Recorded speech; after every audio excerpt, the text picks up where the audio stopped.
হচ্ছে আজকের দিনটা যে কোনো গণতান্ত্রিক এবং সংবিধানকে যারা মানেন, যারা বাক স্বাধীনতা, রাজনৈতিক স্বাধীনতা, ধর্মীয় স্বাধীনতা এবং ভারতবর্ষের মহান সংসদীয় ব্যবস্থাকে, গণতন্ত্রকে যারা মানেন, তারা প্রত্যেকেই আজকের দিনটা একটি ব্ল্যাক ডে হিসেবে উদযাপন করছেন বা করা উচিত।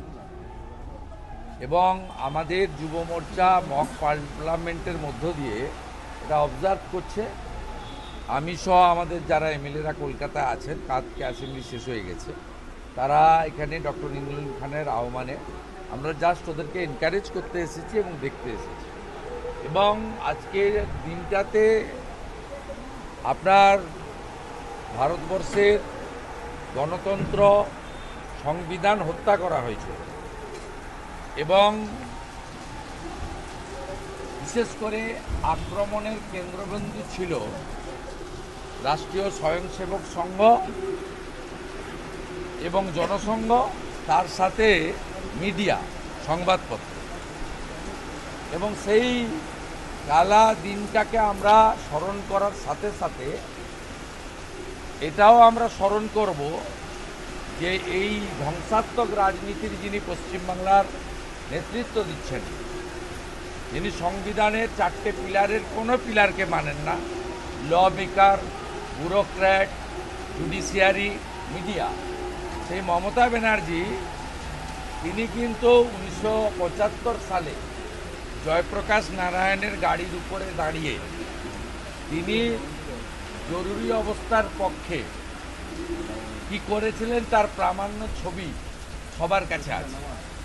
স্বাভাবিকভাবে সেদিন জরুরি অবস্থাকে সমর্থন করা মমতা ব্যানার্জি এবং প্রত্যেকটি ভারতবাসীর কাছে শ্রদ্ধাস্পদ জেপিজি তার গাড়ির উপরে দাঁড়িয়ে কলকাতায় যে অসভ্যতামি তিনি করেছিলেন, আজকে সেই সংস্কৃতি বাংলায় মমতা বন্দ্যোপাধ্যায়ের নেতৃত্বে সেই অপসংস্কৃতি, মানে এটা মমতার সংস্কৃতি, চাপিয়ে দেওয়ার চেষ্টা করছে। তাই বিধানসভায় বিরোধী দলের এমএলএরা মার খান, অপোজিশন লিডারকে হাম্পিং ডাম্পিং লায়ার বলা হয়, কুৎসিত স্ল্যাং ওয়ার্ড। শিখা চ্যাটার্জি মাতৃসম মহিলা, তাকে ব্যক্তিগত আক্রমণ করা হয়।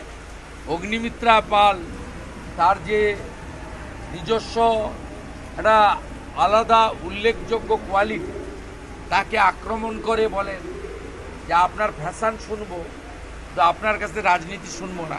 উনি তো পাবলিক রিপ্রেজেন্টেটিভ। বিধানসভাতে মমতা ব্যানার্জিও এমএলএ, বরঞ্চ ওনার নামের সামনে কম্পার্টমেন্টাল এমএলএ আছেন। একবার হেরেছেন, পরের বার আবার অন্য লোককে জোর করে রেজিগনেশন করিয়ে জিতেছেন। সব মিলিয়ে আমার আজকে অবজার্ভ তো আমরা সকাল থেকেই করছি সোশ্যাল মিডিয়া পোস্টের মধ্য দিয়ে।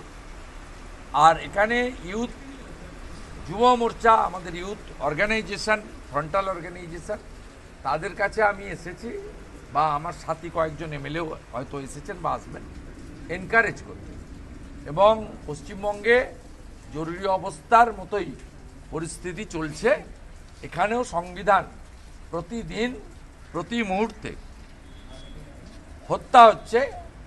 মমতা বন্দ্যোপাধ্যায়ের প্রশাসন, পুলিশ এবং তার ক্যাডার বাহিনী এবং তার যে বিশেষ ক্যাটাগরির কমিউনিটি রয়েছে, সেই ক্যাটাগরির দ্বারা, সেটা হরগোবিন্দ দাস, চন্দন দাসের ক্ষেত্রে হতে পারে, সেটা অভয়ার ক্ষেত্রেও হতে পারে, এবং একরত্তি শিশুকন্যা তামান্নার ক্ষেত্রেও হতে পারে।